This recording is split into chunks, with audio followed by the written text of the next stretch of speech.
ఆ అబ్బాయి ఎక్కడున్నాడో ముందు బయట తీసుకురండి. ఎక్కడికి పారిపోయాడు, ఎందుకు పారిపోవాల్సిన పనే వచ్చింది? నువ్వు తప్పు చేయనప్పుడు నువ్వు ఎందుకు వెళ్ళాలి? ఎందుకంటే చాలా అన్యాయం జరిగింది దానికి మాత్రం, చాలా అన్యాయం. ఇది మాకు తీరని లోటుది.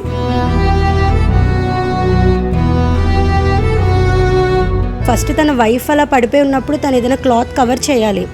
అదేం చేయకుండా ఇలా అంతా అన్లెస్ ఇదంతా.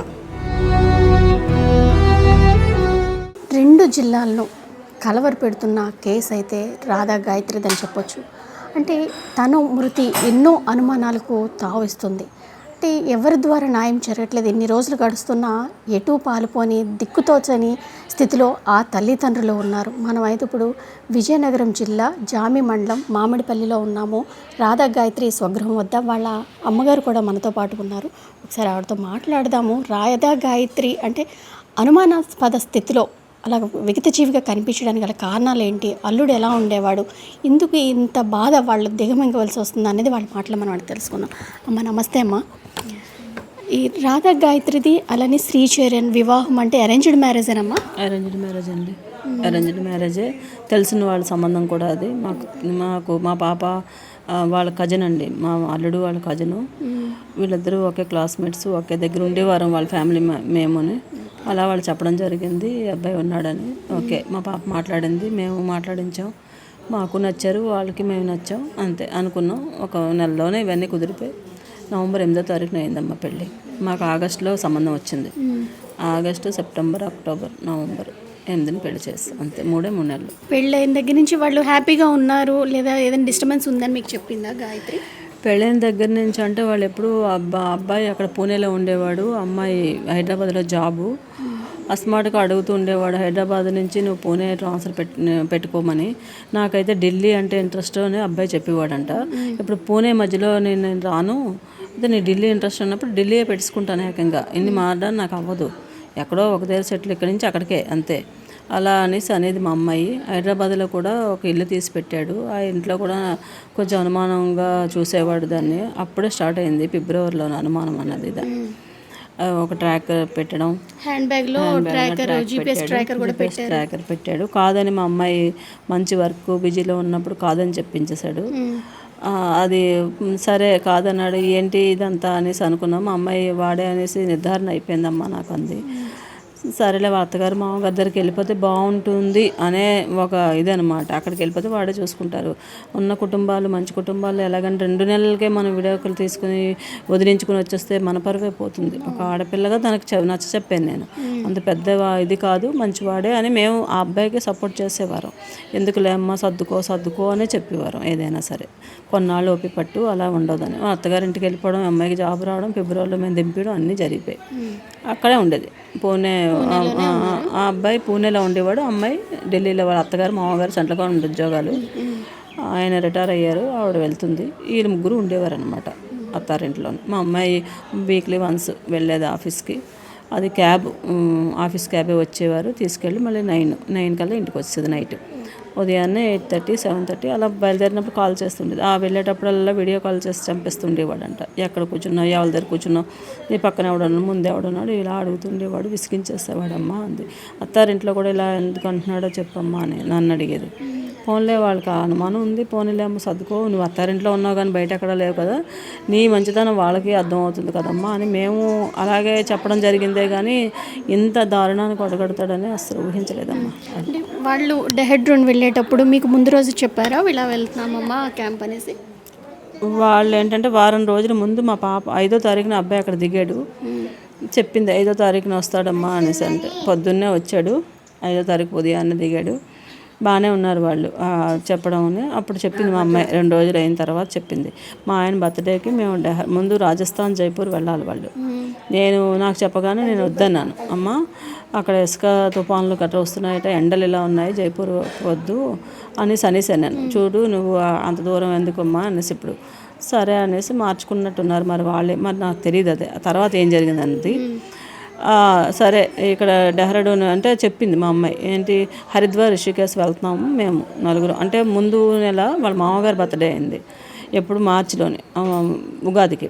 అప్పుడు వీళ్ళందరూ మధుర వెళ్ళారు, నలుగురు కలిసే వెళ్ళారు. మేమేమనుకుంటామంటే హరిద్వార్, రిషికేశ్ అంటే నలుగురు కలిసి వెళ్తారు, అది ఒక ఇది కదండి.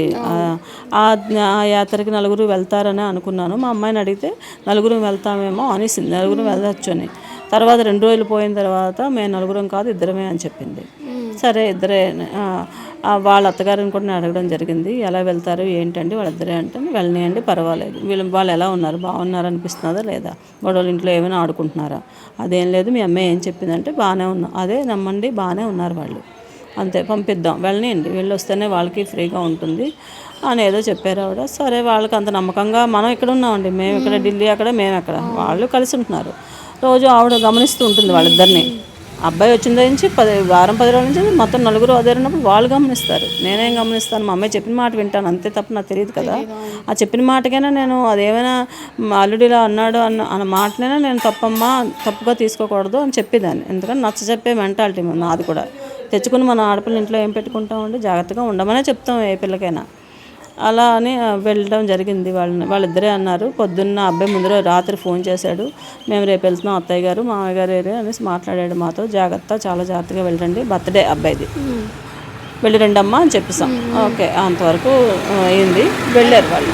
వెళ్ళిన తర్వాత మా అబ్బాయి వెళ్తున్నప్పుడు ఫోన్ చేసింది, నాతో మాట్లాడకుండా 5 నిమిషాలు, ఒక్క నిమిషం కూడా ఉండదు. రోజు మొత్తాన్ని కనీసం నాకు రోజంతలో దానికి ఎంత అవకాశం లేకపోయినా 4-5 సార్లని వీడియో కాల్ చేసేస్తుంది రాత్రి పడుకునే లోపు. అది దాని మెంటాలిటీ. అమ్మతో మాట్లాడాలి, అమ్మకి చెప్పాలి, ఏదైనా నీతో మాట్లాడితే ఫ్రీగా ఉంటుంది అనే ఒక మెంటాలిటీతో అది బతుకుతుంది. సరే వెళ్ళారు, వీడియో కాల్ చేసింది, మాట్లాడింది, జాగ్రత్త అని చెప్పేస్తాం మేము, అంతే వెళ్ళిపోయారు. ఆ రోజు సాయంకాలం మళ్ళీ చేసినట్టు ఉంది అనుకుంటాను, దాంట్లో ఉండాలి అంటే మన ఇంత అవుతుందని అంటే బుర్రలో ఉంటాయి కదండి అవన్నీ. నాకు ఆ రోజు చేసిందో లేదో నేను తెలుసుకోలేకపోతున్నాను. శనివారం ఎన్ని గంటలు అంటే నైట్ అపస్మారక స్థితిలో ఉన్నది రాధా గాయత్రి అని చెప్పి మీకు వీడియో కాల్ చేయడము, అలాగే వాళ్ళ మదరు ఫాదర్ కూడా ఒక వీడియో కాల్ అనేది ఒకటి కనిపిస్తూ ఉంది మధ్య, అది కొంచెం కనిపిస్తూ ఉంది. అది మీకు ఎప్పుడు చేశారు కాల్? నాకు ఉదయాన్నే రాత్రి 1:20కి అలాగే ఫోటో పెట్టాడు అబ్బాయి. నేను పొద్దున్న చూసుకున్నాను ఆ ఫోటో. ఇలాంటి ఫోటో నాకెందుకు, అబ్బాయి ఎప్పుడు ఏది షేర్ చేయడం నాకు తెలియదు. పెళ్ళైన దగ్గర నుంచి వాళ్ళిద్దరు ఫోటోలు కానీ అబ్బాయిది కానీ ఏది అత్తగారు అని ఎప్పుడు పోస్ట్ చేయలేదు, నాకు ఏది చూపించలేదు కూడా. మా అమ్మాయే పెట్టుకుంటుంది ఏ ఫోటోలైనా. ఏదో పిచ్చి ఫోటోలు పిచ్చి తిరగడం ఇలాగా చాలా ఇష్టం అన్నమాట. అది భర్తతో అయితే ఇంకా ఆనందం. మరి ఆడపిల్లకి భర్తతో వెళ్ళేది చాలా ఆనందం, తల్లిదండ్రులతో ఒకలా ఉంటుంది, తనతో వెళ్ళే ఫోటోలు పెట్టుకోవడం ఆనందంగా ఉండేది దానికి.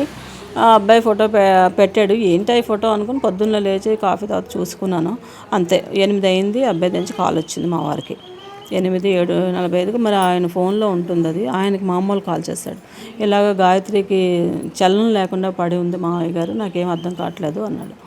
ఏమైంది అని ఈయనప్పుడే భయపడిపోయారు. ఎందుకంటే నాకు అనుమానంగానే ఉంది, ఏదో జరుగుతుందని నాకు అనుమానం వస్తున్నది. అంటే మేమేంటి అనుకున్నామండి, ఇలా అనుకోలేదు, ఏ యాక్సిడెంట్ ఏదైనా, కారులో వెళ్ళారు వాళ్ళు, అలా ఆలోచించారు ఆయన. అంటే ఏ యాక్సిడెంట్ ఏదైనా అయిందా, వీళ్ళు ఏదైనా గుద్దారా, దేనైనా అని టెన్షన్ పడిపోయారు ఆయన ఒకసారి. అలా కాదు, ఇద్దరం కూర్చున్నాము, చాలా చలనం లేకుండా ఉంది, బెడ్ మీదే ఉంది, గాయత్రి పడిపోయింది ఇలాగా అని ఏదో చెప్పేశాడు. సరే ఒకసారి పల్స్ చూడు ఇది చూడు అని చెప్తాం కదండి, మరి మనకు తెలియంది అది. అప్పుడు వీడియో కాల్ చేసి మా పిల్లల్ని మాకు చూపించలేదు, తెలివిగా అస్సలు చూపించలేదు, ఏమీ చూపించలేదు. పడిపోయి ఉంది, అదేది అని అడుగుతున్నాను, నేను ఏడుస్తున్నానే కానీ అడుగుతున్నాను అంతే. మరో 5 నిమిషాలకి గ్రూప్ కాల్ చేస్తాడు. అంటే వాళ్ళు ఆల్రెడీ వాళ్ళ అమ్మగారు వాళ్ళు బయలుదేరిపోయారు, మేము వాడు ఏం మాట్లాడుతున్నాడో నాకైతే ఏడుపు. ఎందుకంటే హార్ట్ అటాక్లా వచ్చినట్టుకుంది, అది సివియర్ అయిపోతుంది అనే మాటలు నా బ్రెయిన్లోకి వెళ్తున్నాయి. మరి ఆ అబ్బాయి ఏం మాట్లాడుతున్నాడు అన్నది నేను వినలేదు, పడిపోయాను నేను. అంటే అదేమైనా అయిపోయిందని పడిపోలేదు, నాకు అనిపిస్తుంది కదండి, తల్లిగా నాకు బాధ భయం ఉంటుంది కదా, ఏ యాక్సిడెంట్లో ఏమైనా ఏం జరిగింది ఏంటి అనేది నాకు బ్రెయిన్లోకి వెళ్ళిపోయింది.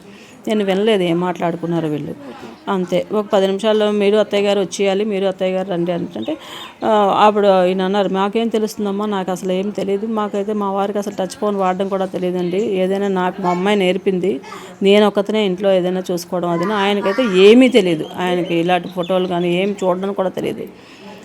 వెంటనే నేను చేసేస్తాను అని అన్నాడు, ఫ్లైట్ టికెట్ చేస్తాను అనేసి. సరే అన్నాము, అంతే 8:15కి ఒక ఇది వచ్చేసింది, వెంటనే చేసి పంపించాడు. అంటే అదేంటి ఇన్సూరెన్స్ ఏదో అంట, మాకు ఫ్లైట్ టికెట్లని ఇన్సూరెన్స్ మాకు తెలియదండి తేడా. మా ఇంటికి ఒక అబ్బాయి వస్తే అడిగాం, ఏంటి బాబు ఇదేంటంటే, ఇదేంటి ఆంటీ ఇది ఫ్లైట్ టికెట్లు కాదు, ఇన్సూరెన్స్, ఫ్లైట్ ఇన్సూరెన్స్ ఏదో పంపించాడు, టికెట్లు పంపించమని. అంటే 9 అయ్యేసరికల్లా టికెట్లు చేసాడు నాకు ఆయనకి. ఎక్కడికి వెళ్ళాలి అంటే అదైనా సాయంత్రం 4:30 ఫ్లైట్కి, 4:30-5 గంటల ఫ్లైట్కి అప్పుడు ఈయన నా ఇది చూసి పడిపోయాను. ఇంకా నేను ఆలోచించారు, ఏంటి నేను ఎలా వెళ్ళిపోతాను, దీన్ని ఎలా తీసుకెళ్తాను. అప్పుడు ఇంకో 2 టికెట్లు చేసుకుని ఆ అబ్బాయి ఏమన్నాడంటే మళ్ళీ ఈయన నేనే కాదు ఇంకో టికెట్ కూడా చేయంటే మీరు ఎంతమంది వచ్చినా పర్లేదు అందరికీ టికెట్లు చేస్తానని అన్నాడు. ఆయనతో అన్నాడంట ఆ మాటలు కూడా. అయిపోయింది అంతే, టికెట్లు చేశాడు, నేను వెళ్ళడం జరిగింది. రాధా గాయత్రిని తర్వాత చూసారమ్మా, ఒంటి మీద దెబ్బలు అవి ఏమైనా ఉన్నాయంటే మంచం మీద నుంచి పడిపోయింది అంటే రెడ్ వైన్ తాగి ఉన్నారు, దానివల్లే ఏంటి బీపీ లో అయిపోయింది, ఏవేవో వస్తున్నాయి. అవన్నీ నిజమమ్మా? నిజంగా హెల్త్ ఇష్యూస్ దానికి ఏ హెల్త్ ఇష్యూస్ లేవండి. అవంటే నేను ఒప్పుకోను. అలాంటి కూడా అటువంటి వైన్ తాగడం కూడా దానికి తెలియదండి. అసలు అలాంటి పిల్ల కాదు మా పిల్ల. ఇది కూడా చెప్పవలసిన మాట. ఎందరో అడిగితే నేను కాదండి, దాని ఫ్రెండ్స్ చాలామంది ఉన్నారు, చాలామంది ఉన్నారు. ఒక 1000 మంది పైనే ఉంటారు. వాళ్ళని అడిగి తెలుసుకోవాలి ఇలాంటి విషయాలు. తల్లిగా నేను ఏదైనా తప్పుడు ఇవ్వచ్చునేమో మా పిల్ల గొప్పది అనేసి, కానీ వాళ్ళని అడిగితే వాళ్ళే చెప్తారు మా అమ్మాయి ఎటువంటిది అనేది. ఒక 1000 మందికి పైనే ఉన్నారు దాని ఫ్రెండ్స్. వాళ్ళందరినీ అడిగితే వాళ్ళు చెప్తారు. అమ్మాయి దగ్గర ఎంత నేర్చుకుంటున్నాం అనేది వాళ్ళు చెప్తుంటారు నాకు. మీ పాప దగ్గర మేము ఇంతలా నేర్చుకుంటున్నామండి, అది మాకు అన్నిటికీ గైడెన్స్. తల్లిదండ్రులను ఎలా చూడాలి, ఆఫీసులో ఎలా మెసులుకోవాలి, ఎంత జాగ్రత్తగా ఉండాలి, ఒక మాట పడకుండా ఈ ఆఫీసులో చక్కపెట్టుకుని వస్తుంది అంటే తన తర్వాతే ఏదైనా వర్క్ ఉంది అంటే అలా ఉండిపోతుంది. ఎంత టైం అయినా అది కంప్లీట్ అయ్యే వరకు ఇంటికి వెళ్తా పిల్ల. అంత చక్కనైన పిల్ల అని వాళ్ళ మేనేజర్లతో సహా అందరూ చెప్తారు. మా అమ్మాయి హైదరాబాద్లో జాబే చేసింది. అది ఇప్పుడు గురగం వెళ్ళి అన్నాళ్ళు అవ్వలేదు కదండి, అది జరిగింది. మొన్న కూడా అయింది శ్రీశరణ్ అయితే ఒక వీడియో అయితే బయటకు రావడం జరిగింది. నేను ఏ తప్పు చేయలేదు, నేను కొడుకుగా మా అత్త మామలకి నేను చూసుకుంటాను అని చెప్పారు కదమ్మా, దీనిపై మీరు ఏమంటారు?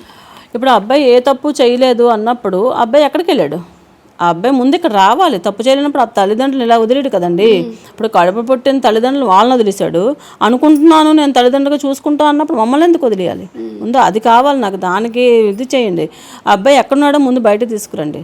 ఎక్కడికి పారిపోయాడు? ఎందుకు పారిపోవాల్సిన పనే వచ్చింది? నువ్వు తప్పు చేయనప్పుడు నువ్వు ఎందుకు వెళ్ళాలి? మా అమ్మాయి తప్పు చేయలేదు కాబట్టి మేము సాధిస్తున్నాం, పోరాడుతున్నాము. అది న్యాయమా ధర్మమా, అమ్మాయి తప్పు చేసిందా చేయలేదా అని సెకండరీ. మేము ముందుకు వెళ్తున్నాం. చేయలేదు అన్న దాని మీద మేము వెళ్తున్నాం. నువ్వెందుకు పారిపోయావు? నువ్వు ఎక్కడికి వెళ్ళావు? అంతవరకు నాకు ఇది లేదు ఇలాగా అని నువ్వు టీవీలో న్యూస్ ఛానల్ చెప్పిన వాడివి. ఇప్పుడు ఎక్కడికి వెళ్ళావు? ఇప్పుడు నువ్వు ఎందుకు పరారా ఇవ్వాల్సిన కర్మ నీకేంటి? అది నాకు కావాల్సింది అదే. అలా తల్లిదండ్రులుగా చూసుకుంటా అన్నప్పుడు నువ్వు ఎక్కడికి వెళ్ళడానికి వీల్లేదు. మా వెంట ఉండాలి. మేము వద్దన్నా మా ఇంటికి రావాలండి అబ్బాయి. అది న్యాయం అన్నది అది. ఆ అబ్బాయి మా ఇంటి దగ్గర ఉండాలి. మేము వద్దంటాం, కొడతాం, తిడతాం, అయినా తల్లిదండ్రులు అన్నప్పుడు ఇంటి దగ్గర ఉండి చూసుకో. అప్పుడు నీకేమైనా ఈ మీడియాకి ఏదైనా ఇదవుతుంది, తెలుస్తుంది నువ్వు ఎంత మంచివాడు అన్నది. ఇప్పుడు పారిపోయి అందరినీ నువ్వు తప్పుతో తొక్కిస్తున్నావే. మీడియాను తప్పుతో తొక్కించావు, తల్లిదండ్రులు తొక్కించావు, మమ్మల్ని చూసుకుంటా అన్నవాడు మమ్మల్ని తొక్కించావు. నిన్న ఎంత ఇదండి. అక్కడ అబ్బాయి నీరు వదలాలి. నీ భార్య నీకు అగ్నిసాక్షిగా చేసుకున్నావు. నువ్వు ఏవో మంత్రాలు జపించి మా పిల్లని నీ చేతిలో పెట్టుకున్నావు. ఆ రోజు ముందు వచ్చి అగ్నిసాక్షి పెళ్లి చేసుకున్నావు. నీ భార్యకు నువ్వు నీరు వదలాలి కదా. నా భార్య నాకు ప్రాణము అని చెప్పుకుంటే అయిపోదు. ఎక్కడికి వెళ్ళావు? వెళ్ళవలసిన పని అంటే అంత కర్మేం వచ్చి నీకు తెలియదా? 10 రోజుల నాడు ఏం చేస్తావో నీకు తెలియదా? అలాంటప్పుడు నువ్వు ముందుగానే ముసరి వెళ్ళాలి. అక్కడ నా తప్పేమీ లేదు. వీళ్ళు వెళ్ళక ముందే నువ్వు వెళ్ళాలి, అక్కడే ఉండాలి వీళ్ళు వచ్చే వరకుని. ఇగో ఈ కార్యక్రమాలకు వెళ్ళాలి మావయ్య గారు రండి, మిమ్మల్ని కూడా నేను తీసుకెళ్తాను అని ఒక తండ్రి కొడుకు తండ్రితో చెప్పిన విధంగా చెప్పి తనని తీసుకురావాలి.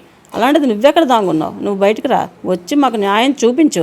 అప్పుడు నీకు శిక్ష తగ్గుతుంది, ఎక్కువైనా అవుతుంది. ఇది నాకు కావాల్సిన న్యాయం అండి. అంటే మీరు ఇప్పుడు ఆల్రెడీ మీరు కేసు పెట్టారు ఆ అబ్బాయి మీద, అంటే కేసు అనేది రిజిస్టర్ అయింది అంటే ప్రతి ఒక్కరికి ఒక ప్రశ్న అనేది ఉంది. అంటే ఇంత మీడియాలో ఇంత వస్తుంది, ఇంతకీ ఆ అబ్బాయి మీద కేసు అనేది నమోదయ్యిందా?